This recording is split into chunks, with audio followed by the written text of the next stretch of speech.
Bom dia, professor. Bom dia, Arthur. Tudo bem, filho? Tudo bem aí? Tudo jóia. Então tá bom. Ué.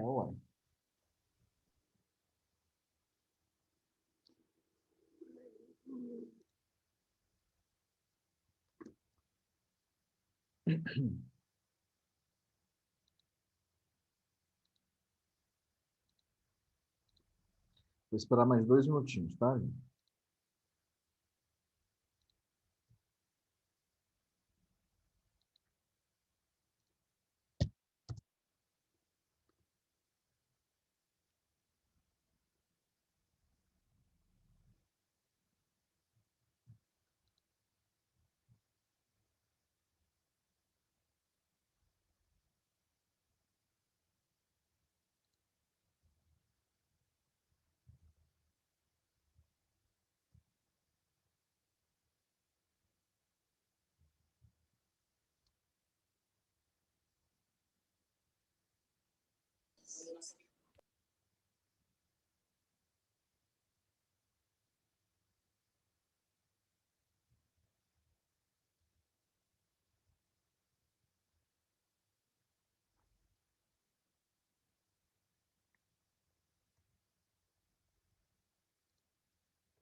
Cara, ele tem chance de virar presidente da República. Só que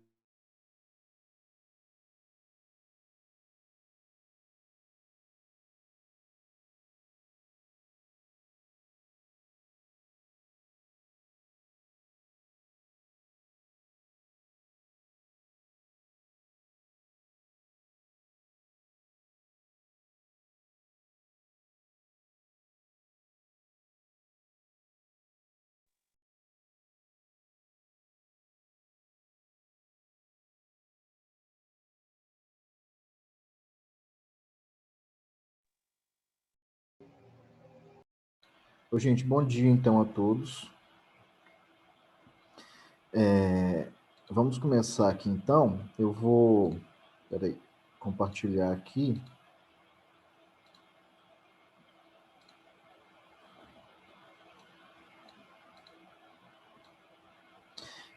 Bom, então ontem nós estamos falando sobre esse processo de redemocratização brasileira, né, até os dias atuais, e aí nós falamos, portanto, de como que foi esse processo da escolha do primeiro presidente civil em 85, as eleições de 85, né, que vai eleger o Tancredo Neves. O Tancredo morre antes, né, antes de tomar posse, inclusive.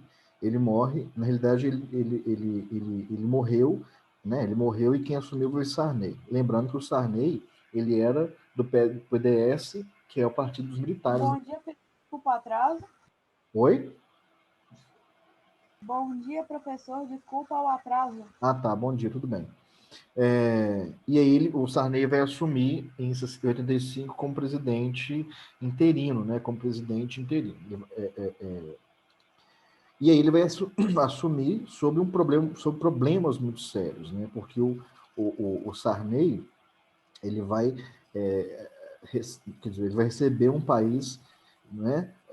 Numa crise econômica profunda, né? De hiperinflação, de ter que controlar a inflação, e ele vai promover uma série de planos de governo, planos econômicos, todos eles fracassados. Então, o plano Cruzado, depois o Cruzado 2, o plano Bresser e o plano Verão. São 4, aliás, planos de governo, todos eles foram fracassados com a tentativa de controlar a inflação.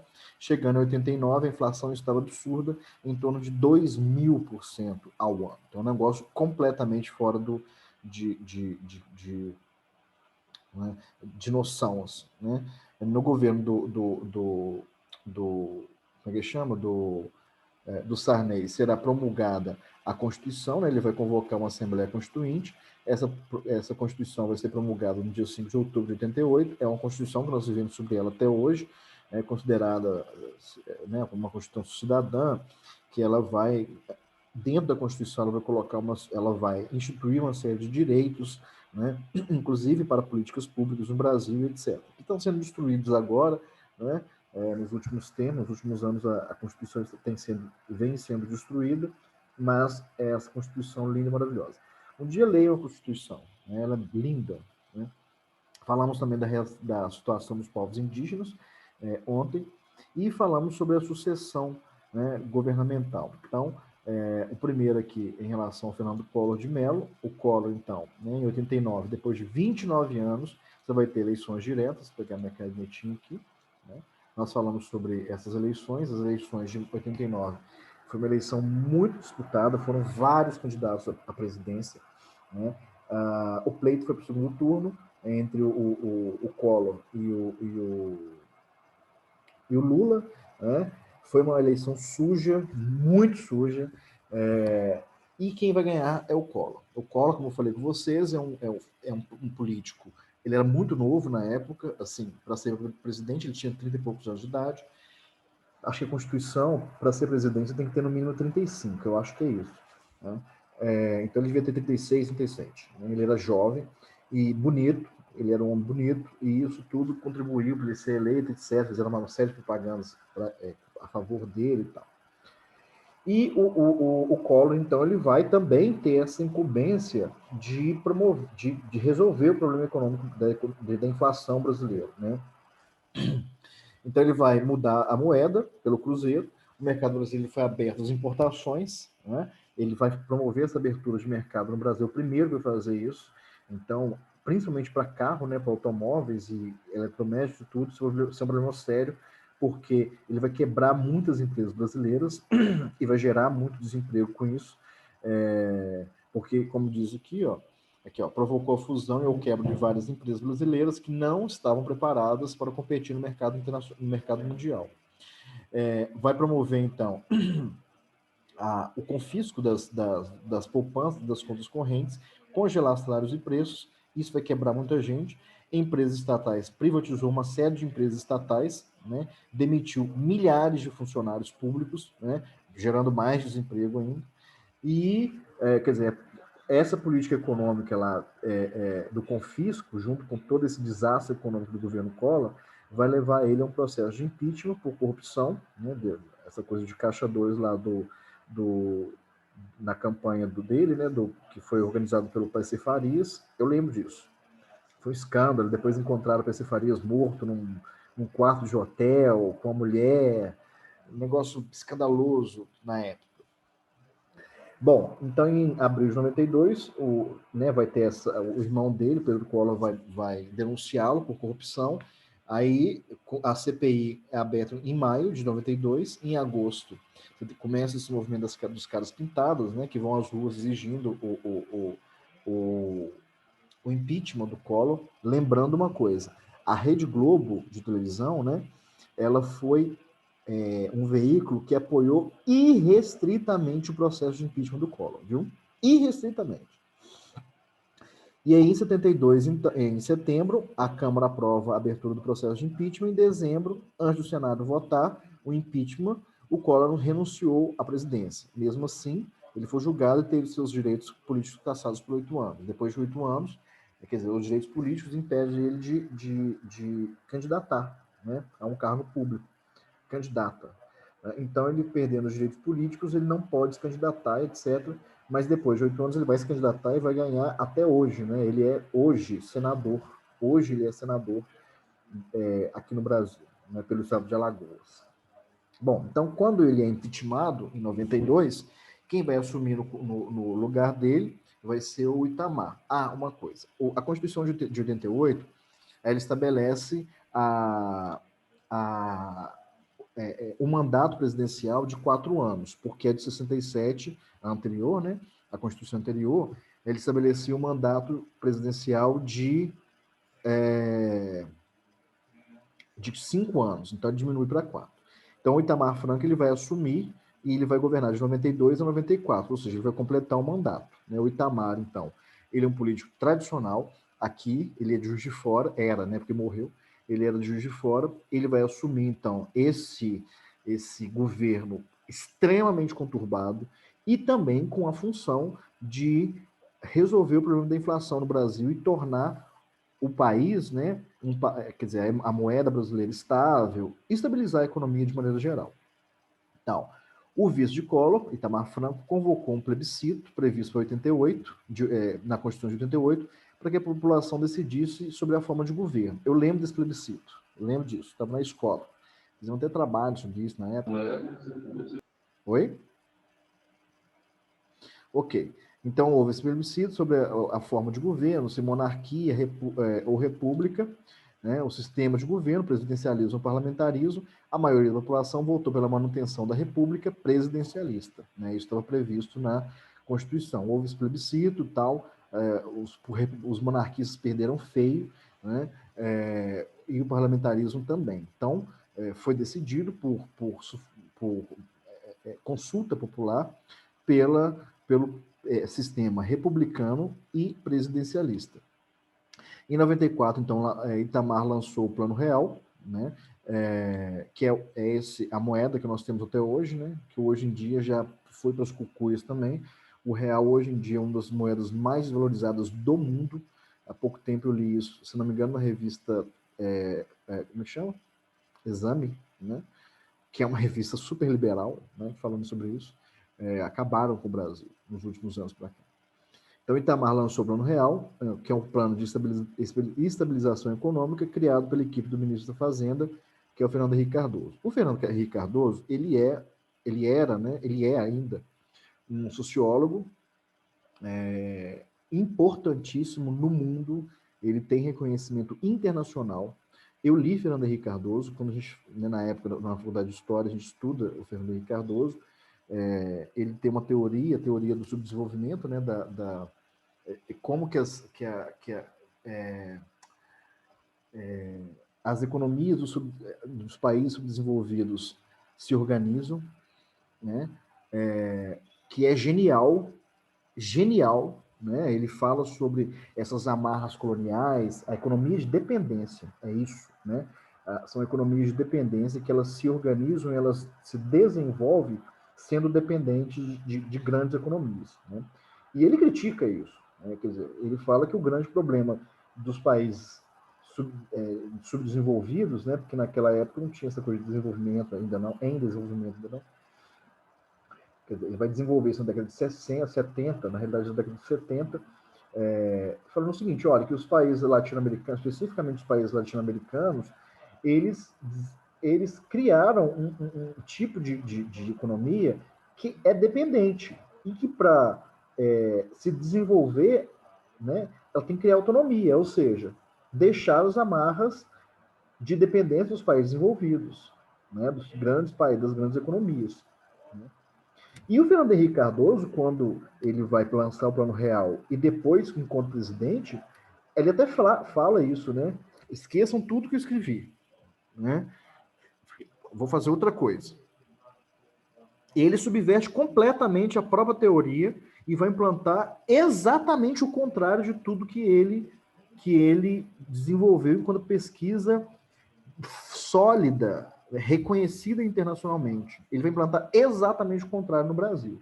Ele vai voltar, piorar, aliás, a situação de dependência do Brasil em relação aos países desenvolvidos, com a implantação de políticas neoliberais completamente absurdas, inclusive com privatizações que até hoje nós sofremos com ela, que eu vou dar exemplo já já.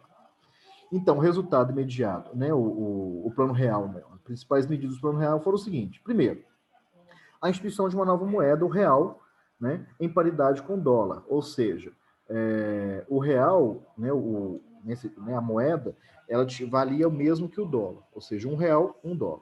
Nessa época, era muito barato comprar as coisas, o dinheiro valorizou muito.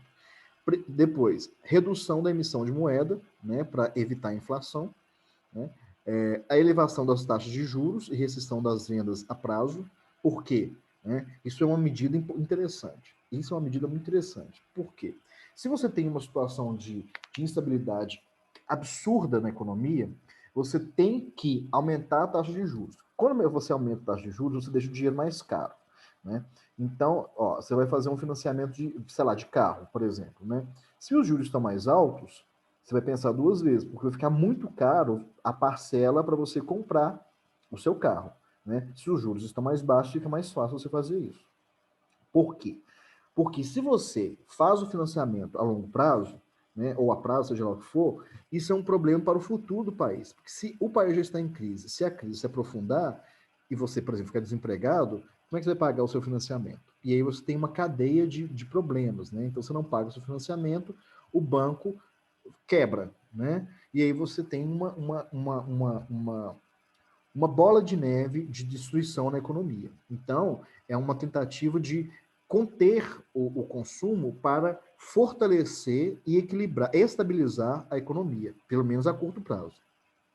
Que depois do Lula muda completamente isso aí também e tal, com aumento do crédito e tal. Outro elemento importante aqui, ó, que isso aqui é uma coisa contrária, totalmente contrária à política de, aliás, as teorias que ele mesmo, que ele desenvolveu e que ele defendeu a vida inteira. A privatização de empresas estatais, né? O que significa isso? As empresas públicas serão privatizadas. Exemplo, Vale do Rio Doce. A Vale do Rio Doce foi uma empresa que foi criada durante o governo Vargas, né, para explorar os minérios brasileiros, inclusive de maneira como um monopólio, né? Quer dizer, a Vale do Rio Doce é uma empresa, né? Chamava Vale do Rio Doce, era uma empresa pública, gigantesca, né? Ela atuava aqui em Minas, atuava no Pará, hoje ainda atua no Pará, e aí o Fernando Henrique Cardoso ela vai privatizar essa empresa. A privatização da Vale foi uma das coisas mais escandalosas do mundo. Quando governos, e não Estado, quando governos resolvem privatizar alguma coisa, alguma empresa pública, existe um caminho para isso, né? Primeira coisa, eles vão sucatear a empresa. Então eles vão criar um discurso para o povo de que a empresa é um elefante branco, que ela não dá lucro, ela só dá prejuízo, que a empresa é um horror, então tem que privatizar, né? É muito interessante uma coisa, o seguinte, se a empresa só não dá lucro, se é um elefante branco, se é uma coisa horrorosa, por que tantas empresas estrangeiras querem comprar ela, né? Enfim, Fernando Henrique Cardoso vendeu, né, pôs a Vale do Rio Doce a venda, né? E a Vale foi praticamente entregue, ela não foi vendida nem a 10% do valor real, né? Como estão fazendo agora com as refinarias aí, como fizeram com os lotes de petróleo do pré-sal, né? Esse Bolsonaro aí está entregando tudo de graça, né? Entregando mesmo, o negócio que o Bolsonaro está fazendo é escandaloso, é criminoso. E a Vale do Rio Doce foi isso, né? Então privatizou a Vale é uma empresa de capital internacional, ela foi considerada há algum tempo atrás uma das piores empresas do mundo para se trabalhar, né? Que não tem absolutamente nenhuma responsabilidade socioambiental, né? Exemplo disso foram esses dois grandes crimes que foram cometidos pela Vale aqui, né? Primeiro foi o rompimento daquela barragem lá em Mariana e depois, pouquíssimo tempo depois, aqui em Brumadinho, né? Então Mariana, você teve aquele desastre, acabou com a cara do Rio Doce, né? Quantos milhares de pessoas foram prejudicadas, um rio morreu, né, um rio nacional, né, gigantesco, uma bacia gigantesca, o rio morreu, acabou o rio. Né? Eu sou o governador Valadares, as notícias são péssimas, né? E que não era só isso, o Rio Doce, ele é um deus, né? Para os Krenak, os Krenak chamam o Rio Doce de Uatu, né? É um deus, um deus, né? Então ele também, assim como o Nilo para os egípcios era um deus, para os Krenaks o Rio Doce era um deus. Então, eliminou, destruiu uma cultura, né, que é a cultura Krenak, que dependia do rio para os seus rituais, para a pesca, né, e tudo. Então, é um negócio criminoso. E que, né, depois acontece aqui em Brumadinho, mata esse monte de gente, destrói outro rio, que é o Paraopeba, né, também já era, né, levando isso até Três Marias, né, aquela porcaria que foi até Três Marias, que já está no Rio São Francisco, né, um dos maiores rios do mundo, que é o São Francisco, e né, nos últimos tempos, na última semana, aliás, na semana passada, nós tivemos notícia que foi amplamente divulgada na imprensa aqui de Minas Gerais, não sei se na imprensa nacional, de que o governador Romeu Zema, né, estava fazendo um acordo com a Vale do Rio Doce para reduzir em 50%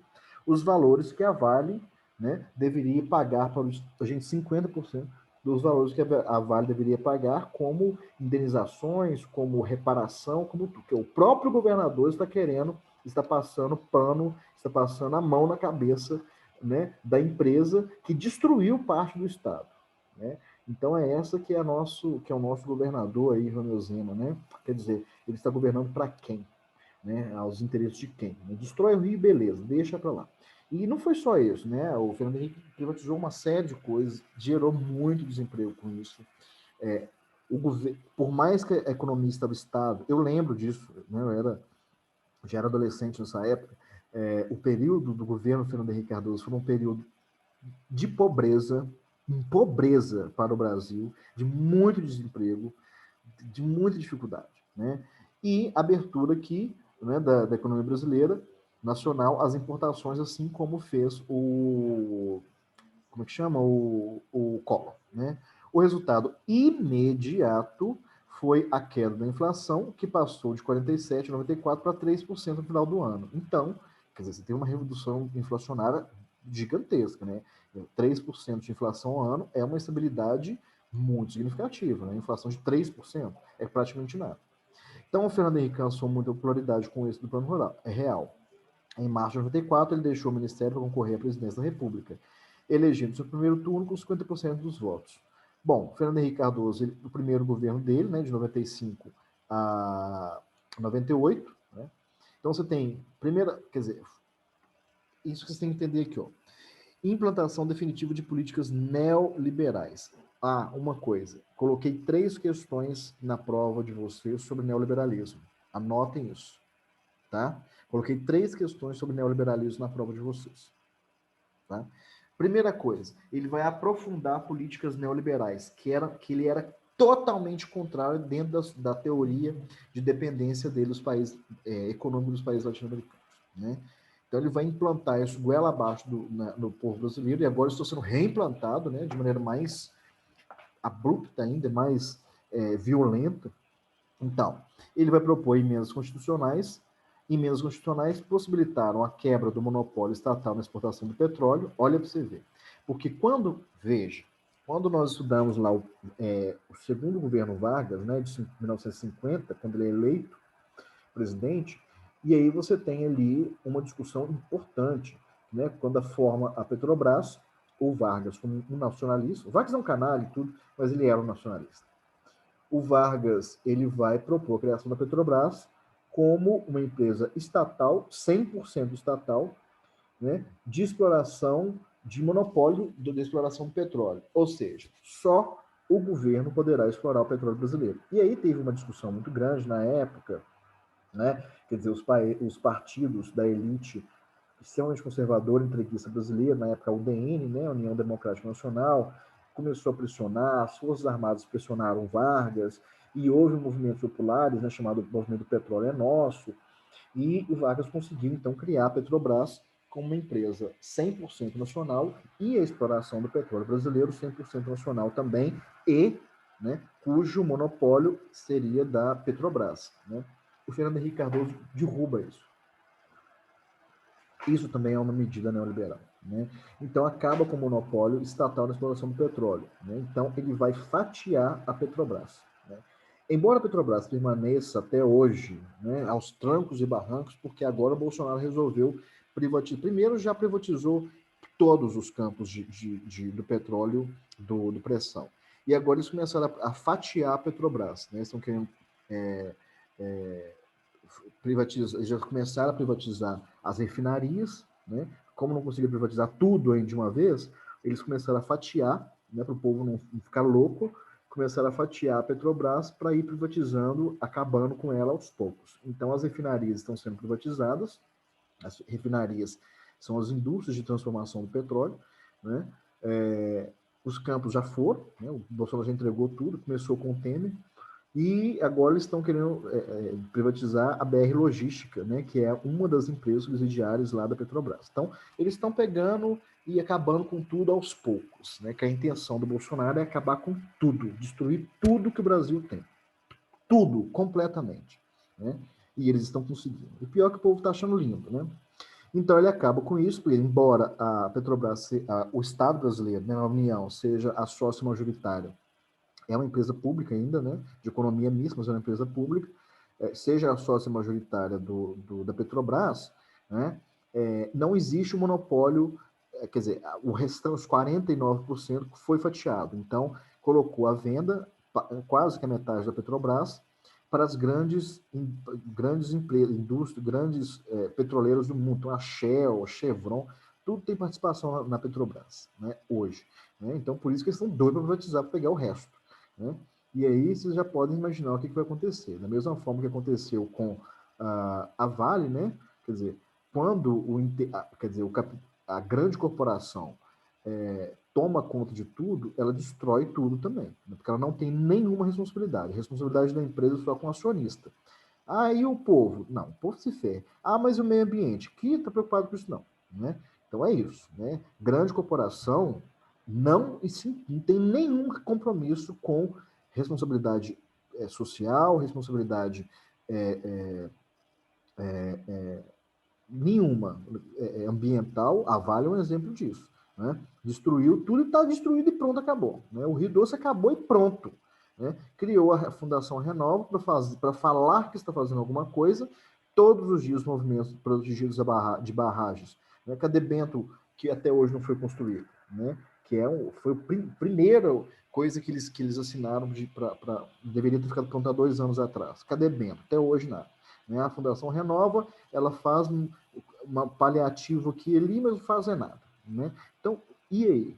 Né? A empresa não está nem aí, não. Ela destruiu o problema deles. Eu quero o minério. O negócio é garantir os lucros para os acionistas. Né? Os executivos dessas grandes corporações, eles não estão nem aí para a responsabilidade ambiental. Ah, mas o planeta vai ser destruído. Não interessa. Meu compromisso é garantir os maiores lucros para os acionistas da empresa. Ponto final.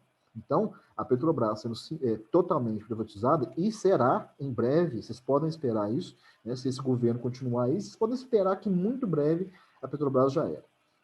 Né? Também será uma empresa que não terá, que vai só garantir os lucros dos seus acionistas e sem nenhuma responsabilidade socioambiental. Né? A exploração, né, das telecomunicações, então as teles estatais, todas elas vão acabar e vai abrir para o mercado externo. Então aqui, por exemplo, aqui em Minas, né, eu tinha uma companhia de telefonia, de telecomunicação, que era a Telemig, vocês não vão lembrar disso, vocês são muito novos. A Telemig era, tipo assim, todos os telefones, as coisas, era tudo de Telemig, né, que era uma empresa estatal. A Telemig, então, ela vai ser posta à venda, ela vai ser fatiada em duas, né, a Telemig celular e a Telemig fixo, e depois ela vai ser posta à venda e, se não me engano, na época, quem vai comprar a Telemig será a Oi, eu acho. Oi não, nem chama. Telemar. Era Telemar na época e depois acabou. Assim como a Telemig, todas as empresas de telecomunicações no Brasil serão privatizadas. Embratel, né? Tudo vai ser privatizado. E aí você teve esse processo de privatização. São vários processos. Ah, outra coisa. Então você tem também a privatização dos bancos estaduais. Aqui em Minas Gerais, você tinha 2 bancos estaduais, que era o Benji, né, Banco do Estado de Minas Gerais, e a Minas Caixa. Os 2 serão privatizados. Se não me engano, os 2 foram comprados pelo Itaú, né, que é um dos bancos que mais lucram no mundo, é o Itaú. Mas o Brasil, como eu expliquei para vocês, é um grande paraíso fiscal, né? Banco não paga imposto. Nunca vi um trem desse. Bom, então houve o controle da inflação, sim, houve, isso foi um mérito do Plano Real, manutenção das maiores taxas de juros do mundo para conter o consumo e atrair o capital estrangeiro. Né? Ainda temos uma das maiores taxas de juros do mundo, né? Onde que os juros de cartão de crédito no Brasil são os maiores do mundo, 300%, 300% ao ano. É um negócio inimaginável. Né? Nenhum lugar do mundo tem taxas, e pior, o banco não paga imposto. Né? Então, banco, por isso que eu falo, o Brasil é um paraíso fiscal. Né? Banco aqui lucra, não paga nada, e pior, não retorna nada para o Brasil, porque também eles mandam a lucratividade toda para fora. Os acionistas estão aqui no Brasil, ou pelo menos existem acionistas no Brasil, mas a maioria não é do Brasil, são de grandes conglomerados internacionais. Né? Gente, o Brasil é ótimo ter um banco no Brasil. ótimo, as taxas bancárias são absurdas.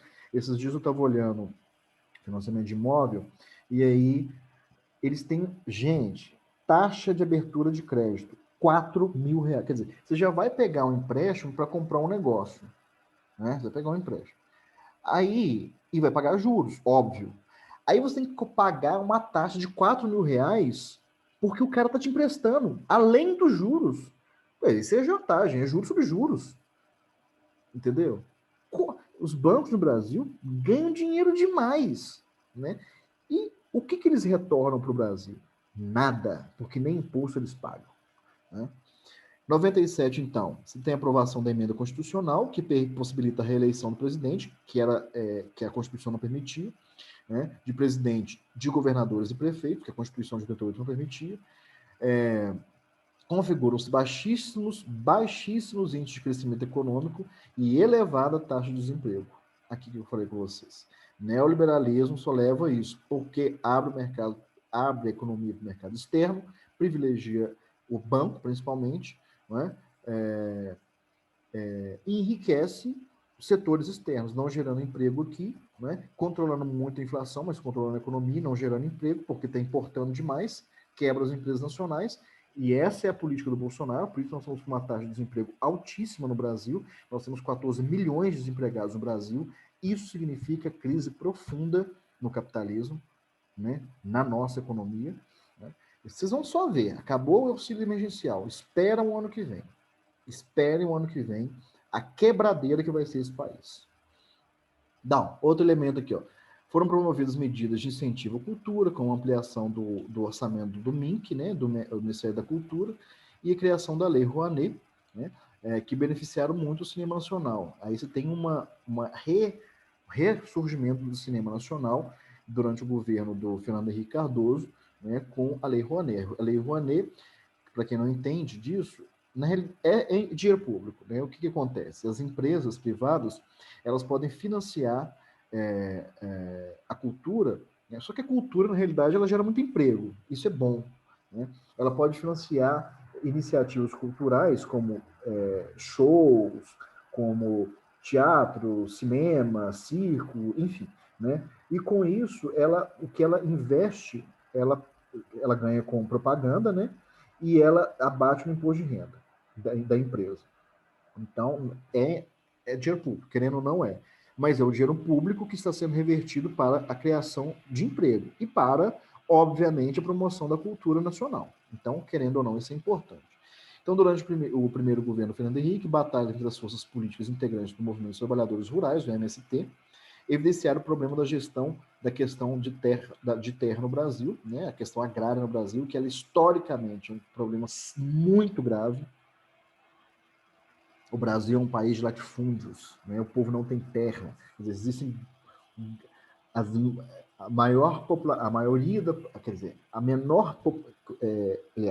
maior quantidade de terras do Brasil está concentrada nas mãos de pouquíssimas pessoas, né?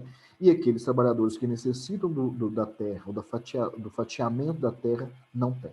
Então, o MST é o maior movimento de sem terras do mundo, é um movimento de sem terras mais organizado do mundo, né? Mais respeitado do mundo, inclusive, né? E que entrou em embate com o Fernando Henrique Cardoso, né? O Fernando Henrique Cardoso, a política dele era de garantir a manutenção dos privilégios do latifúndio brasileiro.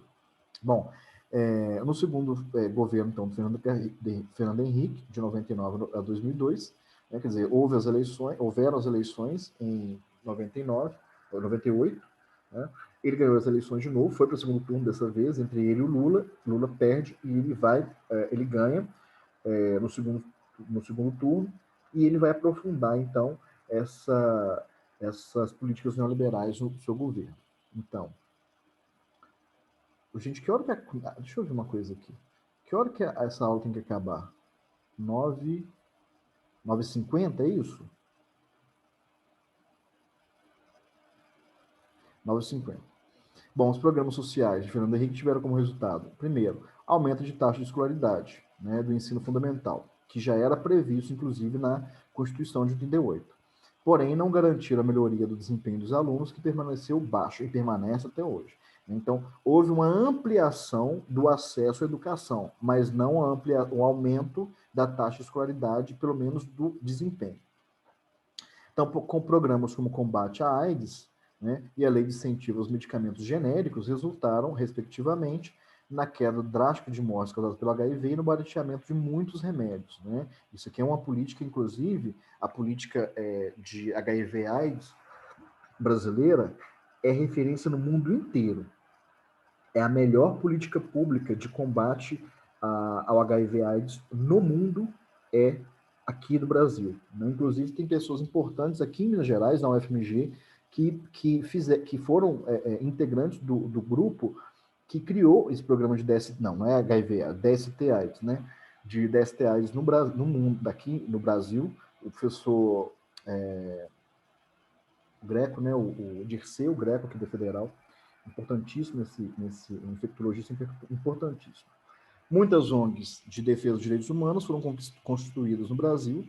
Ocorreu uma crise no setor de energia elétrica, né, os chamados apagões, eu lembro disso, e posteriormente a política de racionamento de energia, né, que houve, com isso, prejuízo às indústrias, porque as indústrias precisam da energia, são os maiores consumidores de energia, né, para a sua produção, e isso ele vai perdendo muito. Diante das dificuldades do cenário econômico internacional, o governo assinou um acordo com o FMI, né, o Fundo Monetário Internacional. O FMI é um grande problema para o mundo inteiro, porque ele é um banco internacional que, para conceder empréstimos, ele exige a imposição de uma série de medidas, chamadas de medidas, eles adoram falar essa palavra, né, medidas, como é que eles falam? Austeras, né, austeridade econômica. A austeridade econômica é retirar dinheiro, é retirar direitos do povo, do trabalhador. É isso. Né? Então, o FMI exige, né, restrição em direitos trabalhistas, previdenciários, diminuição de custos para as empresas, ou seja, o FMI ele é um banco internacional que, para você conseguir um crédito, você tem que espremer o seu povo contra a parede. E o Fernando Henrique fez isso. Né? Ele foi ao FMI, né, que impôs aqui um programa austero de cortes de gastos públicos. Né? Programa austero, retirar direito, é isso.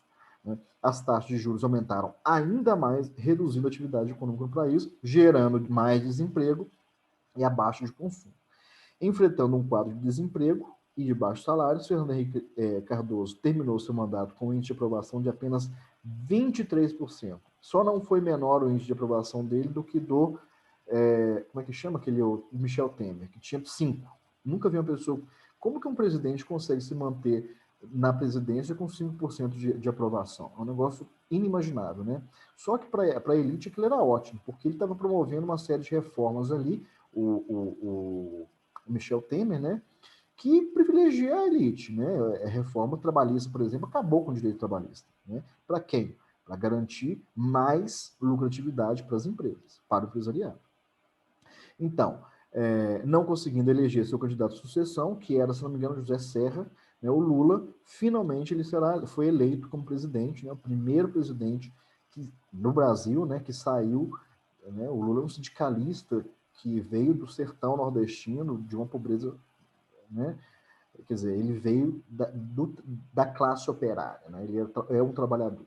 E isso é revolucionário na história do Brasil. E aí, na próxima aula, portanto, eu vou falar sobre o governo Lula. Beleza? Senhores, alguma dúvida até aqui? Ou tá de boa? Nenhuma dúvida. Beleza, então. Eu vou encerrar aqui a nossa aula e daqui a pouco nós voltamos. Vamos tomar um cafezinho, tá bom? Beleza. Tá bom. Então, um abraço para vocês e até daqui a pouco. Até.